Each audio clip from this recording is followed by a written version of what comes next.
So far, the results are pretty encouraging, as we said in our RNS this morning, and we are working towards being able to provide a complete technical update just ahead of kicking off a formal farm out process, which we're hoping will happen early September. Hello, you're watching Proactive. I'm joined by Challenger Energy CEO Eitan Uliel. Eitan, very good to speak with you. The Uruguay environmental permitting process is well advanced for Area of One. What's the final steps it needs to complete ahead of 3D seismic acquisition to commence in the fourth quarter? So hi, thanks for having me again. We put out an RNS today. People who follow our company are very eager for news, and we're trying to keep people involved. These are processes, and as they go along, we're trying to keep people informed as to how we're progressing. In terms of Area of One, the big objective is for Chevron, who are now the operator of that block, to commence 3D seismic acquisition at the end of this year. And in order for that to happen, a permit needs to be awarded by the Uruguayan Ministry of Environment to the various seismic vendors to enable them to put boats in the water and go out and acquire seismic on behalf of the various operators, and not just Chevron, other operators in other blocks in Uruguay. And the precursor to that happening is there needs to be a public consultation process. So that public consultation process has been underway since February. There have been now 2 public consultations. There is a third and final one scheduled for the end of July. And subject to that all going well and no issues arising which we're not expecting, that means the permits can get issued August, September, which is ample time to enable the operators to line up. So, it would be wonderful for all these things to happen instantly, but they are processes that take time. And the important thing I'm trying to communicate to people is the process is progressing as it should.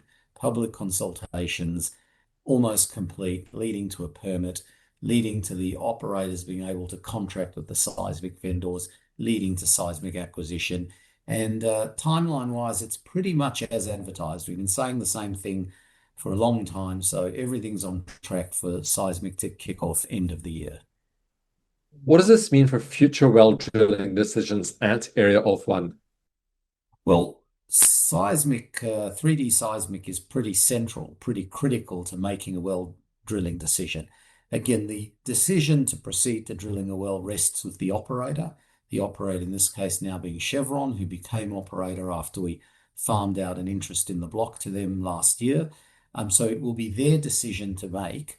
But in order to make a decision of that nature, they need as much technical information as they can. So 3D seismic acquisition is the first bit, then that gets subjected to a whole battery of technical and scientific processes within the Chevron machine. Ultimately, we hope that the outcome of all of that is a positive decision to move forward with drilling a well, and that would come towards the end of next year. Eitan, can you give us an overview of the ongoing technical work for Area of 3? So that's our second block in Uruguay. There we are 100% still and still the operator of that block. And we have been engaged in our technical work program on that on an accelerated basis for about 6-7 months now. The core of that work program was to license 1,250 kilometers square of historic 3D seismic data, reprocess that data, and then reinterpret it, do new maps, new volumetrics, supplemented with a range of other technical studies. So again, that's been sort of progressing piece by piece in a structured, organized way.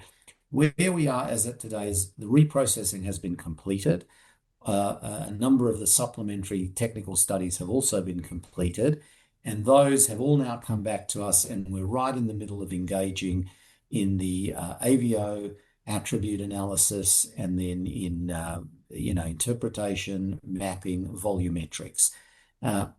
So far, the results are pretty encouraging, as we said in our RNS this morning, and we are working towards being able to provide a complete technical update just ahead of kicking off a formal farm out process, which we're hoping will happen early September. You have identified a new prospect in Area of 3, which you've called Bento Veo. What can you tell us about your plans for this prospect? Yeah, well, so Bentaveo is a Uruguayan bird. On Area Off 1, when we identified new prospects, they were called Anapero and Teru, which are also Uruguayan birds. So we've kept with the theme. It's early days. I have to stress, these are preliminary technical results, but we've been very encouraged by what we've seen. As I said, it's material enough and potentially big enough. We've given it a name, which is the first step. It's going through all the technical analysis I mentioned. One of the critical things is that there is a sort of an existing 3D data set. The potential of this Bentaveo actually extends beyond the 3D data set. So in order to properly evaluate it, we've now made the decision to license some additional 2D data, and we're integrating that into our existing work program. That'll take another 6 or so weeks to complete, but that will feed into the technical analysis I mentioned and the president. We're at this preliminary stage. We're pretty pleased with what we're seeing, and we have hopes that Bentaveo and other prospects we're seeing will have the same sort of scale and materiality and appeal that we saw in Area Off 1 that enabled us to successfully farm that block out. Eitan, I hope you'll keep us updated on progress of both of those blocks. Thank you very much for speaking with us today. Great pleasure. Thank you. Bye-bye. Eitan Uliel, the CEO of Challenger Energy.